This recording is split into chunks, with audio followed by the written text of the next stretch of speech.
좋아요, 구독. 자, 베어마켓 랠리가 돼서 찬물이 아닌 좀 미지근한 물로 좀 미증시를 좀 적셔주면 좋았는데 결국엔 찬물을 끼얹었다. 연준이. 그래서 오늘 거기에 대해서 말씀을 드리는 그런 시간을 좀 갖도록 하겠습니다. 네. 자, 첫 번째 시장 경제에 순응한 미증시. 그죠? 자, 요즘에 월가가 조용합니다. 불과 이 잭슨홀 미팅 전까지만 해도 베어마켓 랠리가 그리고 뭐 내년에면은 금리가 내려가고 인플레이션 저점을 통과했고 아주 희망 섞인 소리가 많이 나오면서 일반 투자자들이 상당히 희망을 많이 가지면서 투자를 많이 했던 걸로 제 기억을 합니다. 그죠? 근데 불과 그게 얼마 되지도 않았는데 갑자기 상황이 돌변을 해버렸어요. 그러면서 지금 안 좋게 지금 현재까지 진행이 되고 있다. 그렇게 말씀을 좀 드리는데 자, 결국은 뭡니까? 파월 의장의 매파적 발언, 강한 발언했죠. 아까 서두에도 말씀드렸듯이 기업과 개인의 어떤 단기적인 고통이 따르더라도 인플레이션을 잡기 위해서는 강한 금리 인상을 하지 않으면 안 되겠다. 왜?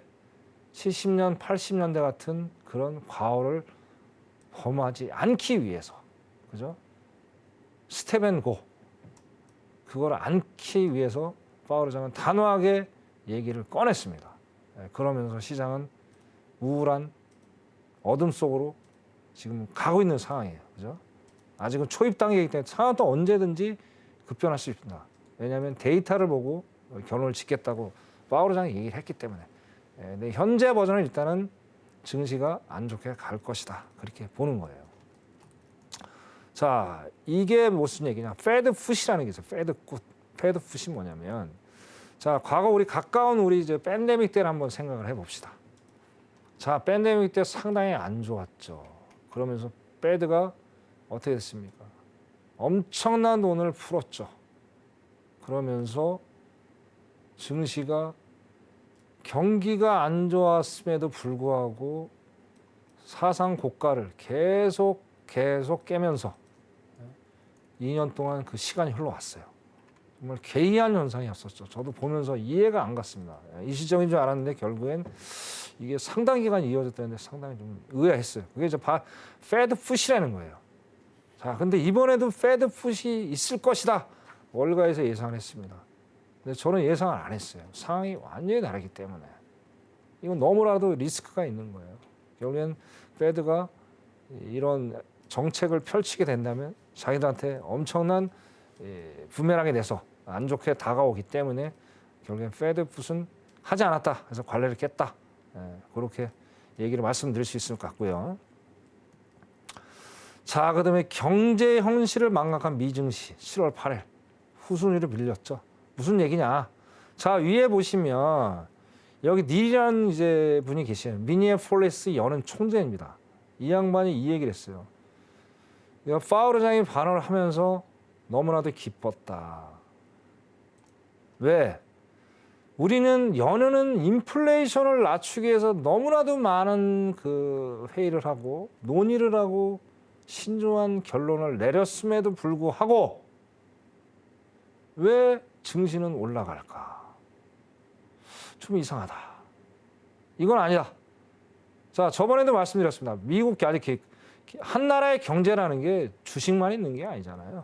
여러 가지가 다 있는데 왜 주식이 미국 경제 전체가 다 좋아지는 것을 포장을 하는 걸까? 그렇게 보여줬던 거예요. 닐 총재가 보는 관점은. 그래서 파월이 아까 제목에 말씀드렸듯이 찬물을 끼얹어 버렸죠. 그러면서 결국엔 증시가 후순위로 밀리는 그런 사태를 지금 연출했다. 그렇게 첫 번째로 말씀을 드리고 싶습니다. 자, 두 번째. 강도 높은 이제 긴축이 시작이 되겠다. 이게 또 상당히 좀 문제가 될 수 있는 소지가 상당히 있습니다. 자, 아까 말씀드렸죠. 자, 팬데믹 때 8조가, 약 9조가 되는 어마어마한 돈을 시장에 풀었어요. 그러면서 그것도 싼 이자 거의 뭐 제로 금리가 되는 그 이자를 가지고 뭐 집도 사고 주식도 사고 코인도 사고 많은 재테크도 하고 소비 생활도 많이 활성화됐죠. 아까 말씀드린 상당히 지금 팬데믹 때문에 경제 활동이 마비됐음에도 불구하고 돈 쓸 데는 별로 없었잖아요. 그죠? 그러다 보니까 이 집안에 곳간에 곡식은 많이 쌓이고 쓸 데는 없고 그런 돈들이 지금 풀려 그러지 엔데믹이 되면서 이제 소비 어떤 생활이 좀 늘어난 것 뿐이지 경기가 좋은 거는 아니라고 저는 지금 판단을 하고 있습니다. 그거를 정확히 보셔야 돼요. 그때는 돈 쓸 데가 없었잖아요. 그렇죠? 그렇기 때문에 그때하고 지금 상황이 완전히 달라다. 자, 그럼 이제 어떻게 됩니까? 자, 인플레이션이 뭐예요? 우리 시청자님 잘 아시잖아요. 또 모르시는 분도 계시니까. 자, 화폐 가치가 없는 거죠. 그죠? 물가가 그러니까 올라 버리니까. 그래서 어떻게 합니까? 화폐 가치를 높이려면 어떻게 합니까? 화폐 양을 줄여야 되겠죠. 간단합니다. 그게 긴축입니다. 화폐 양을 줄이면 어떻습니까? 화폐 가치가 올라가겠죠. 그럼 어떻게 해야 돼요? 물건을 살 수 있는 여력이 조금 부족해지겠죠. 그러면서 물가가 내려가는 거를 이제 연준에서 기대를 하는데, 자, 여기 보시다시피 6월 달, 8월 달에 475억, 국채 300억, MBS 175억, 이렇게 해서 토탈 475억을 이제 걷어들였어요. 자, 오늘 9월 1일입니다. 자, 이제부터 본격적인 이제 강도 높은 긴축을 페달을 세게 밟을 겁니다. 2배. 2배예요, 2배. 1배도 아니고 2배예요. 자, 이게 지금 심각하게 바라봐야 될 상황이다. 무슨 얘기냐? 자, 금리. 잠깐 금리 잠깐 보겠습니다. 금리도 말씀드려야 되니까. 네. 자, 제가 이제 항상 이제 보여드리는 패드워치가 있습니다. 패드워치. 자, 패드워치 보시면 금리를 볼 수 있는 사이트잖아요. 그렇죠. CME 그룹에서 볼 수 있는 이제 우리 시청자분들 가서 보시면 됩니다. 보시면 되시고. 네. 이거 나중에 혹시 좀 궁금한 알고 싶다 그러면 노란톡에 들어오십시오. 그러면 제가 자세하게 설명해 드리면 별거 없습니다. 영어 모르셔도 이거 다 그래프면 그 아라비아 숫자만 보면 다 압니다. 네. 그렇게 해서 보시면 되고요. 자, 원데이 어제까지만 해도 69.0이었습니다. 자이언트가. 네, 현재 이게 74%예요. 업이 됐죠. 그죠? 높아졌네요. 그렇죠. 많이 높아졌죠. 그죠? 자, 그다음에 이제 빅스텝이 31%였는데 26%예요. 그죠? 갭이 상당히 높았어요. 그죠? 제가 시청자 여러분들한테 이제 제가 가끔 드리는 말씀인데, 이제 투자를 하면서. 자, 일단 70%가 넘어가면 일단 자이언트 스텝으로 갈 수 있는 확률이 상당히 높겠다. 뭐 70%인데 한 80%, 90%까지도 갈 수 있겠다. 그래서 저는 자이언트 스텝 무조건 가지 않을까. 왜 그러냐? 아까 잭슨홀의 파월에 의장했던 발언을 우리가 곰곰이 좀 역발상으로 생각할 필요가 있대요. 강도 높고 빠르게 가겠다는 얘기예요. 올해. 그죠? 올해 빠르게 가면 어떡합니까? 제가 파월 의장 같으면 0.75를 가겠어요. 왜? 나머지 11월, 12월에 여유 폭이 있잖아요. 룸이 있잖아요. 룸이. 그죠? 자, 근데 질질 끌려가면 어떻습니까? 티도 안 나죠? 그죠? 그럼 티가 나야 될 거 아니에요. 그러니까 티가 안 나니까 월가에서 계속 내년이면은 금리를 내릴 것이다. 그러니까 연준을 자꾸 자극을 한 거예요. 그죠? 연준이 놀고 있는 사람들이 아니죠. 얼마나 열심히 일을 하는 사람이에요.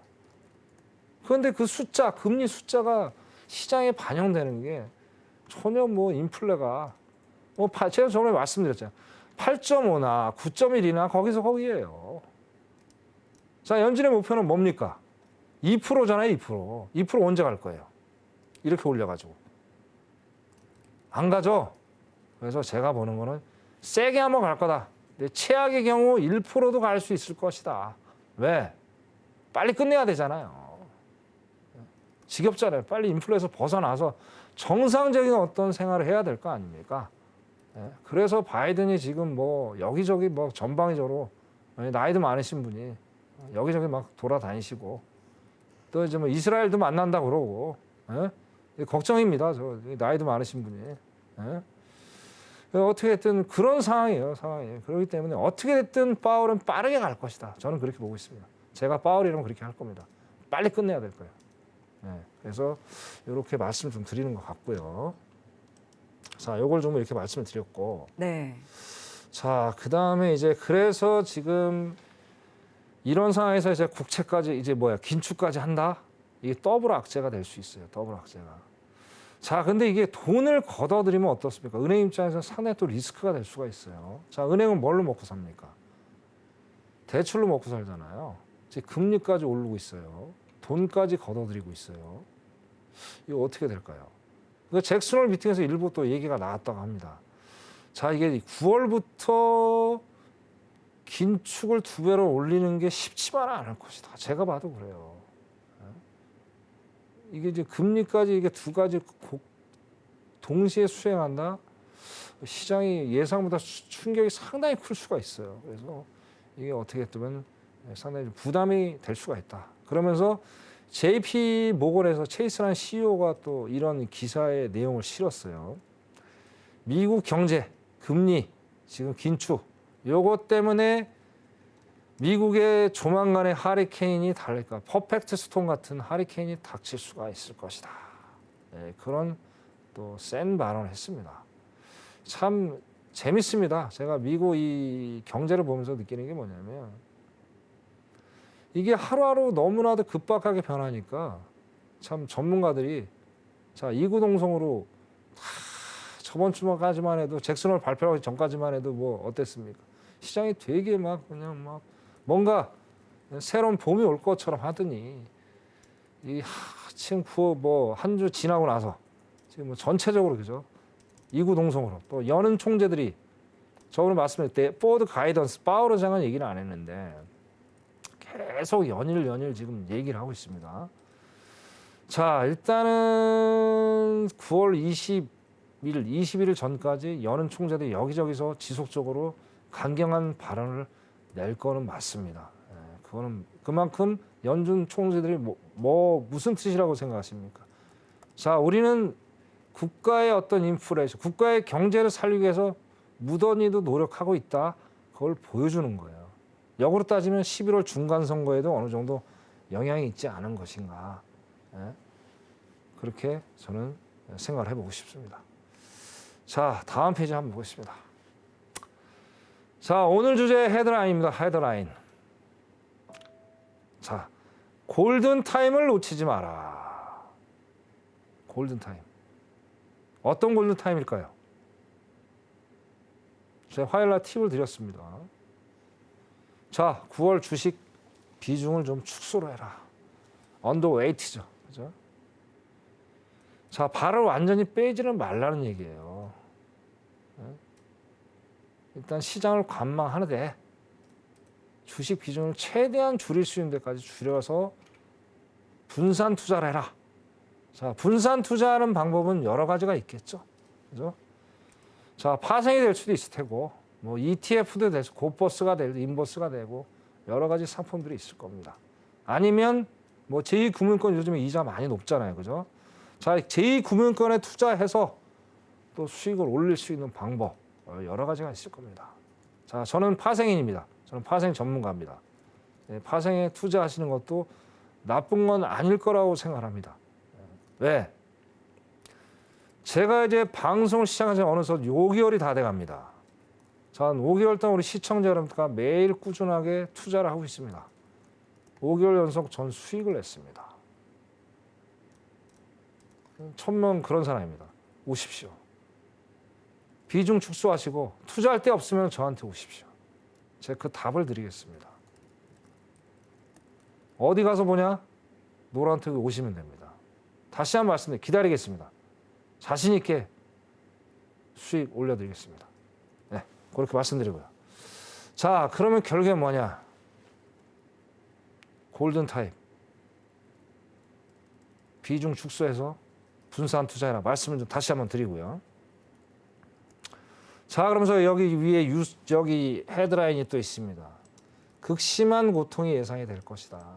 CS가 스위스예요. 스위스은행인데 여기서 똑같은 얘기를 해요. 비중 축소 죽여라. 제가 이거 5월 달인가 6월 달부터 몇 번 말씀을 드렸어요. 비중 축소 좀 줄여라. 다른 데 투자해라. 자, 그때까지만 해도 어떻습니까? 희망이 그래도 아직은 아닐 거야. 아직은 아닐 거야. 조금만 더 보자. 저래도 미련이 생기죠. 그죠? 내 생명과 같은 소중한 돈을 여기서 할 수 없잖아요. 근데 그나마 이제 7월 말이 되면서 8월 중순까지 야, 역시 기다린 보람이 있었다. 저도 좋을 줄 알았어요. 근데 예상은 빗나가더라고요. 그래서 이제는 9월은 정말 골든 타임입니다. 자, 이유는 간단합니다. 세계적인 경제가 지금 둔화가 되고 있어요. 각국이 지금 고강도 긴축을 지금 다시 하고 있고, 아까 0.75 유럽도 올린대죠. 자, 유럽은 퀘션입니다. 과연 올릴 수 있을까? 그 부채 국가가 상당히 많잖아요. 이태리도 있고 여러 나라가 있습니다. 그것도 퀘션이에요. 쉽지 않은 얘기입니다. 예. 그래서 어떻게든 자, 미국 혼자만 나홀로 길을 갈 수는 없습니다. 그죠?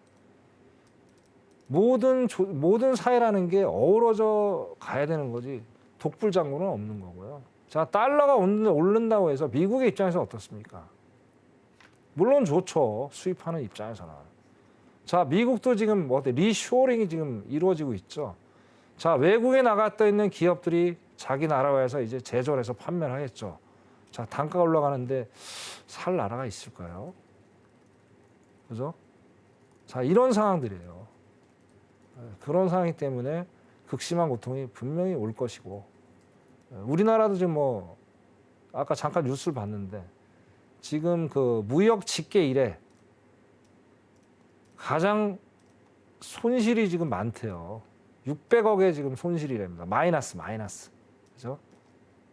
자, 미국이 어떡할 거예요? 미국도 특이한 게 없어요. 저번에도 말씀드렸잖아요. 자, 미국이 연말이 되면 인플레이션 수출할 것이다. 고강도 달러로. 벌써부터 시작을 하고 있어요. 네? 근데 이게 좋은 건 아니라고 제가 몇 번을 말씀을 드렸어요. 미국이 좋은 게 아니에요. 그러니까 절대로 다시 한번 말씀드리겠습니다. 자, 골든타임 놓치지 마시고요. 자, 9월 달. 네. 꼭 가시기 바라겠습니다. 네, 이상으로 마치겠습니다. 좋아요, 구독.